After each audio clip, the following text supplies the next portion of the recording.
بسم اللہ الرحمن الرحیم۔ السلام علیکم دوستو، دنیا بھر کی خبروں میں آج آپ سنیں گے، لیکن اس سے پہلے اگر ہو سکے تو لائک اور سبسکرائب کا بٹن ضرور دبا لیں۔ شکریہ۔ جیسا کہ ہم جانتے ہیں دوستو کہ ایران نے چابہار بندرگاہ کی تعمیر اور ترقی اور فعالیت کے لیے انڈیا کے ساتھ معاہدہ کر لیا ہے۔ یہ معاہدہ 10 سال کی مدت کے لیے کیا گیا ہے۔ انڈیا اس پر سرمایہ کاری کرے گا، بندرگاہ کو فعال بنائے گا اور 10 سال تک اسے استفادہ کرے گا۔ 10 سال کے بعد بندرگاہ کا مکمل کنٹرول ایران کے حوالے کر دیا جائے گا، اور اگر انڈیا اس بندرگاہ کو استعمال کرے گا تو اسے اس کا معاوضہ ایران کو ادا کرنا ہوگا۔ یہ معاہدہ ایران اور انڈیا کے درمیان چابہار شہر میں ہوا۔ معاہدے پر دستخط کی تقریب میں انڈیا کے بندرگاہوں، جہاز رانی اور آبی گزرگاہوں کے وزیر موجود تھے۔ اس بندرگاہ پر انڈیا $120 ملین کی سرمایہ کاری کرے گا، جبکہ $250 ملین بطور قرض ایران کو دے گا۔ انڈیا کا کہنا ہے کہ چابہار انڈیا کے قریب ترین بندرگاہ ہے، اس سے انڈیا کو اچھا خاصا فائدہ ہوگا، انڈین معیشت پر مثبت اثرات پڑیں گے۔ وزیر اعظم نریندر مودی نے اس حوالے سے امریکہ کے اعتراض کو مسترد کر دیا، جبکہ اس سے پہلے وزیر خارجہ نے کہا تھا کہ اہم اور ضروری منصوبوں کے بارے میں امریکہ کی اوچھی سوچ رکھنا درست نہیں۔ انڈین وزیر خارجہ کا مزید کہنا تھا کہ اس طرح کے بڑے منصوبوں کے بارے میں چھوٹی سوچ کی ضرورت نہیں۔ امریکہ نے انڈیا کو دھمکی دی ہے کہ انڈیا نے چابہار بندرگاہ کا معاہدہ ایران کے ساتھ مکمل کیا تو اسے بھی پابندیوں کا سامنا کرنا پڑے گا۔ نریندر مودی اور انڈیا کے وزیر خارجہ نے دھمکی کو نظر انداز کرتے ہوئے کہا کہ ہمیں ہماری معیشت عزیز ہے، امریکی مفادات نہیں۔ جبکہ دوستو، اس کے برعکس اگر ہم اپنے پاکستانی حکمرانوں کا جائزہ لیں تو امریکی مفاد میں عوامی اور قومی مفاد کو ہمیشہ ہی قربان کیا گیا ہے۔ پاک ایران گیس پائپ لائن کا منصوبہ ہو یا ایران کے ساتھ دیگر تجارتی امور، ہم ہمیشہ دوستو ایران کے ساتھ بات چیت کرنے کے بعد امریکہ کی طرف دیکھنا شروع کر دیتے ہیں کہ ادھر سے کیا اشارہ ملتا ہے۔ امریکہ صرف نفی میں سر ہلا دیتا ہے اور ہمارے حکمران دبک کر بل میں بیٹھ جاتے ہیں۔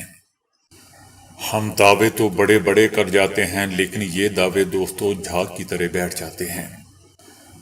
گزشتہ دنوں ایرانی صدر ابراہیم رئیسی کا دورہ پاکستان بہت اہم تھا، اور اس دورے میں دونوں ممالک کے درمیان مختلف شعبوں میں ہم آہنگی اور باہمی تعاون کی راہیں ہموار ہوئی ہیں۔ اس دورے کے دوران بہت سے معاملات میں سلجھاؤ آیا ہے۔ پاکستان ایران کا ہمسایہ ملک ہے، ہمارے لیے امریکہ یا کسی بھی مغربی ملک کی نسبت ہمسائے زیادہ اہمیت کے حامل ہیں۔ اگر ہم ایران کے ساتھ تجارتی تعلقات کا میکانزم بنا لیتے ہیں تو اس سے پاکستان کا دوستو بہت سا زر مبادلہ بچ سکتا ہے۔ ہم اپنے سارے ضرورت کے کیمیکل ایران سے لیتے ہیں، لیکن یہ کیمیکل براستہ دبئی سے آتے ہیں۔ ایران اپنا مال دبئی لاتا ہے، ہم وہاں سے خریدتے ہیں، یوں ہمیں دبئی کو اضافی زر مبادلہ دینا پڑتا ہے۔ اگر یہ کیمیکلز براہ راست ایران سے پاکستان آئے تو ہمیں بہت زیادہ فائدہ ہو سکتا ہے۔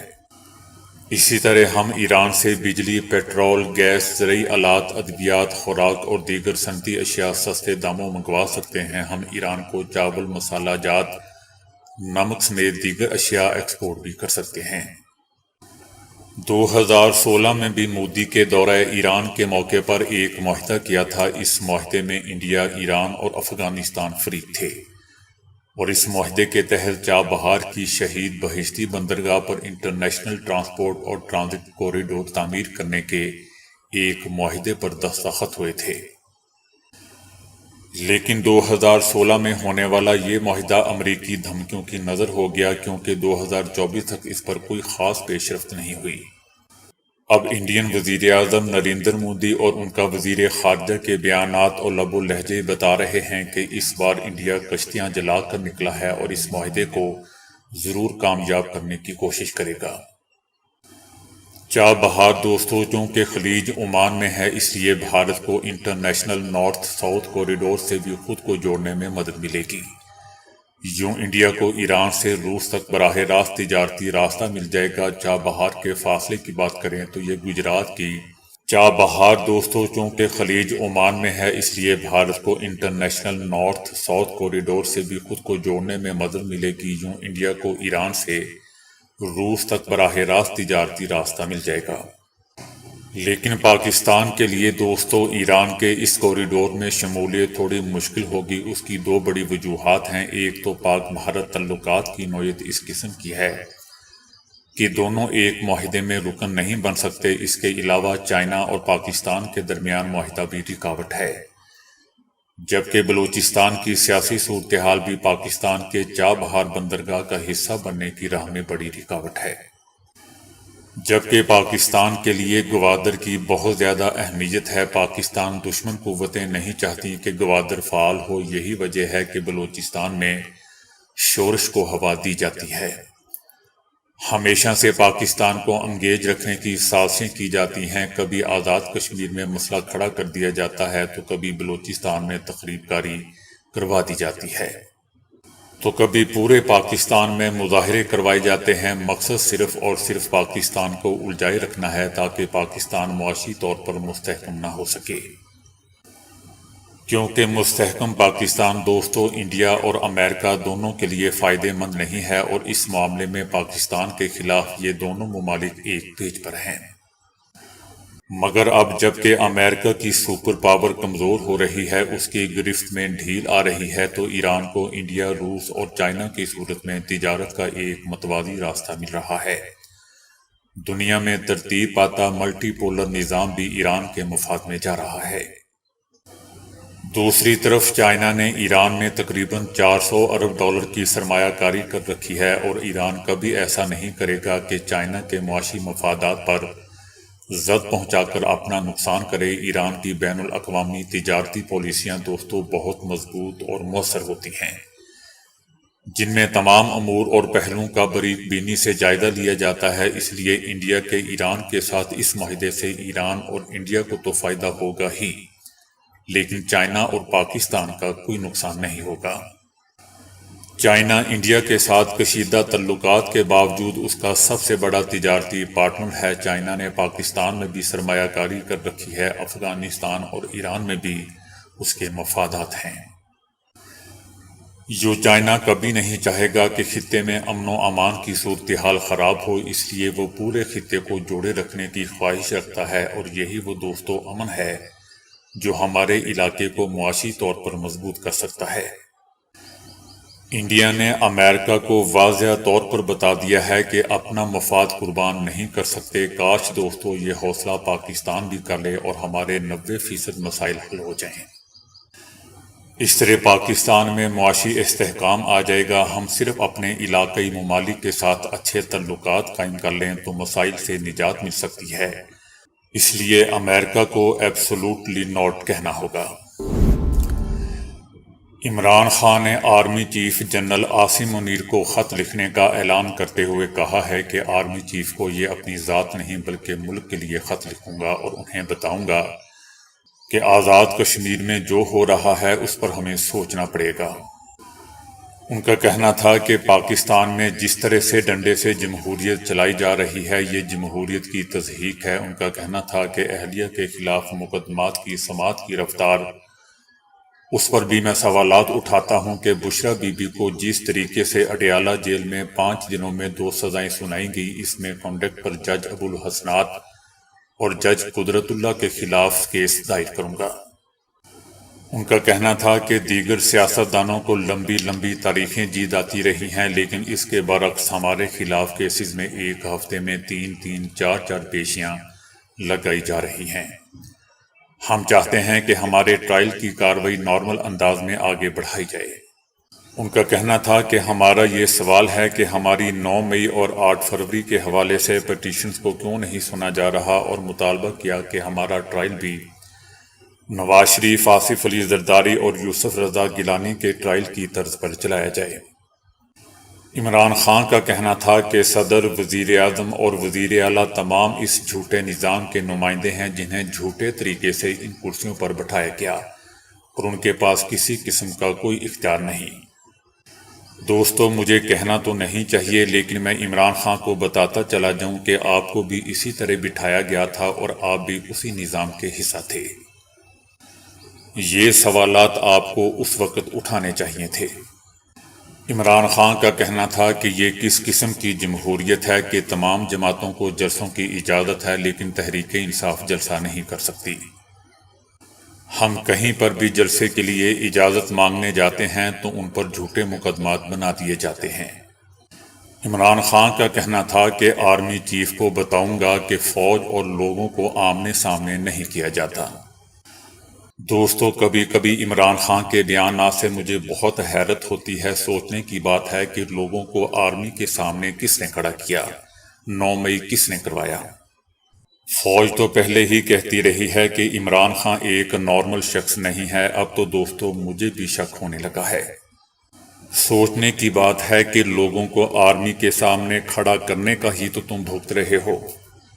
فوج کو تمہارے ساتھ کوئی دشمنی تو نہیں ہے۔ بہرحال عمران خان کا کہنا تھا کہ فوج ملک کا ایک نہایت ہی اہم ادارہ ہے اور عوام اور فوج کو آمنے سامنے کبھی نہیں آنا چاہیے۔ میرا مشورہ دوستو عمران خان کو یہی ہے کہ جب تم نے اتنے بے انتہا یو ٹرن لیے ہیں تو ایک یہ بھی یو ٹرن لے لو، واپس فوج کی طرف آ جاؤ۔ عمران خان کا کہنا تھا کہ ہم نے پنجاب اسمبلی اس لیے تحلیل کی کیونکہ ہماری حکومت گرانے کی کوشش کی جا رہی تھی۔ حالانکہ دوستو عمران خان ہی پہلے کہتے رہے ہیں کہ جنرل باجوہ نے مجھے کہا تھا کہ تم دونوں اسمبلیاں توڑ دو تو الیکشن جلدی ہو جائیں گے، اس لیے میں نے دونوں اسمبلیاں توڑ دیں، اور یہی ڈاکٹر الوی بھی کہتے رہے ہیں۔ عمران خان کا آخر میں کہنا تھا کہ چیف جسٹس آف پاکستان قاضی فائز عیسیٰ ایک دبنگ آدمی ہے۔ چیف جسٹس نے کہا کہ بھٹو کو فیئر ٹرائل نہیں ملا۔ میں چیف جسٹس سے سوال کرتا ہوں، کیا مجھے فیئر ٹرائل دیا جا رہا ہے؟ بھارت انٹرنیٹ کی عالمی بندش میں مسلسل چھٹے سال سر فہرست آ گیا۔ رپورٹ میں کہنا ہے کہ عالمی سطح پر مجموعی طور پر 283 بار انٹرنیٹ شٹ ڈاؤن کی منظوری دے گی۔ بھارت کے غیر قانونی زیر تسلط جموں اینڈ کشمیر میں 2023 کے دوران دوستو 17 مرتبہ انٹرنیٹ بند کیا گیا۔ مودی سرکار کی جانب سے انٹرنیٹ کی بڑے پیمانے پر بندش کے باعث بھارت کی جمہوری ساکھ کو شدید دھچکا پہنچا۔ بھارتی شہر ممبئی کے چیمبور کالج نے طالبات کے حجاب کرنے اور برقع پہننے پر عائد پابندی میں توسیع کر دی ہے۔ کالج میں گزشتہ سال اگست میں پابندی عائد کی گئی تھی، تاہم اب گریجویٹ سیکشن میں بھی حجاب کرنے اور برقع پہن کر آنے پر پابندی ہوگی۔ اس مہینے کے آغاز میں ہی کالج نے ایک ڈریس کوڈ متعارف کروایا تھا جس میں دیگر چیزوں کے ساتھ ساتھ مذہبی اہمیت کے حامل لباس اور اشیاء کو ظاہر کرنے پر بھی پابندی عائد کی گئی۔ طالبات نے اس مسئلے پر قومی اور ریاستی انسانی حقوق کمیشن سے رجوع کیا ہے اور کالج انتظامیہ کو ایک احتجاجی خط بھی لکھا ہے جس میں اس بات پر زور دیا گیا تھا کہ وہ اپنے فیصلے پر نظر ثانی کریں۔ طالبات کے احتجاج کے بعد کالج انتظامیہ نے انہیں احاطے میں داخل ہونے کی اجازت دے دی، لیکن کلاس روم میں داخل ہونے سے پہلے حجاب اور برقع اتارنا لازمی ہوگا۔ اگر آپ کو اپنا فون آف کرنے میں دشواری پیش آ رہی ہے اور کال کرتے ہوئے گاہے بگاہے اس میں کچھ عجیب و غریب آوازیں سنائی دے رہی ہیں تو آپ کو سمجھ جانا چاہیے کہ آپ کے فون میں کوئی ایسا خفیہ سافٹ ویئر انسٹال کیا جا چکا ہے جس کے ذریعے آپ کو چیک کیا جا رہا ہے یا آپ پر نظر رکھی جا رہی ہے۔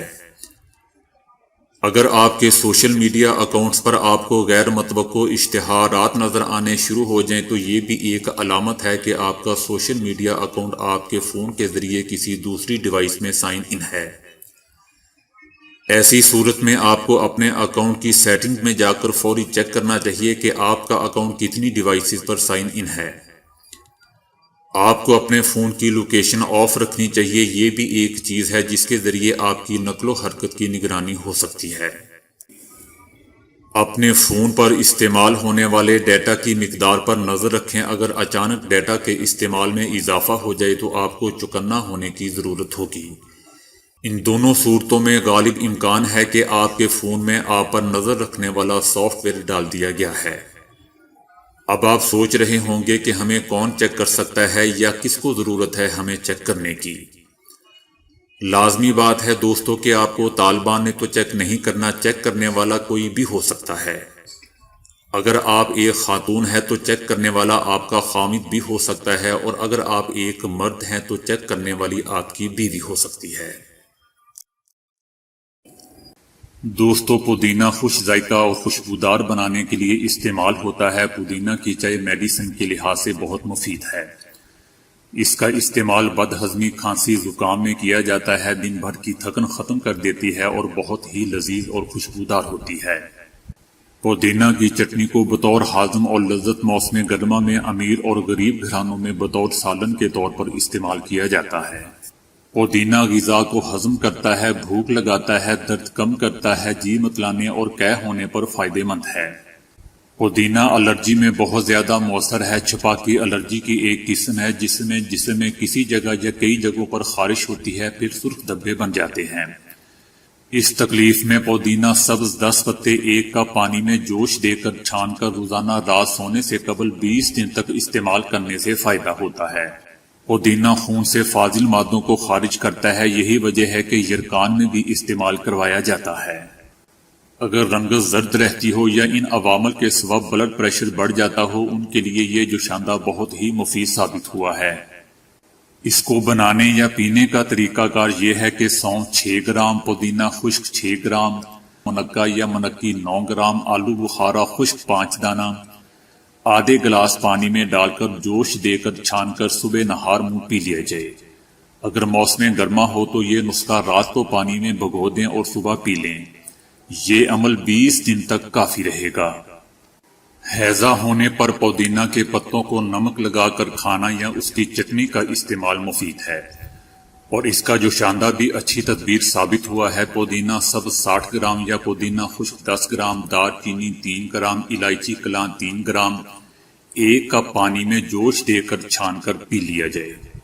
ہیضہ ہونے پر پودینہ کے پتوں کو نمک لگا کر کھانا یا اس کی چٹنی کا استعمال مفید ہے، اور اس کا جوشاندہ بھی اچھی تدبیر ثابت ہوا ہے۔ اس کو پینے کا طریقہ کار یہ ہے کہ پودینہ سبز 60 گرام یا پودینہ خشک 10 گرام، دار چینی 3 گرام، الائچی کلاں 3 گرام، 1 کپ پانی میں جوش دے کر چھان کر پی لیا جائے۔ اس کے علاوہ بچھو وغیرہ کے کاٹنے پر بھی پودینہ پیس کر لیپ کیا جا سکتا ہے۔ نظام ہضم اور متلی کی صورت میں اس کی چائے میں تھوڑا سا لیموں کا رس ملا لیا جائے تو زیادہ فائدہ مند ہوتا ہے۔ دوستو پودینہ کو ریگولر استعمال کرنے سے پتھری کا مرض بھی ختم ہو جاتا ہے۔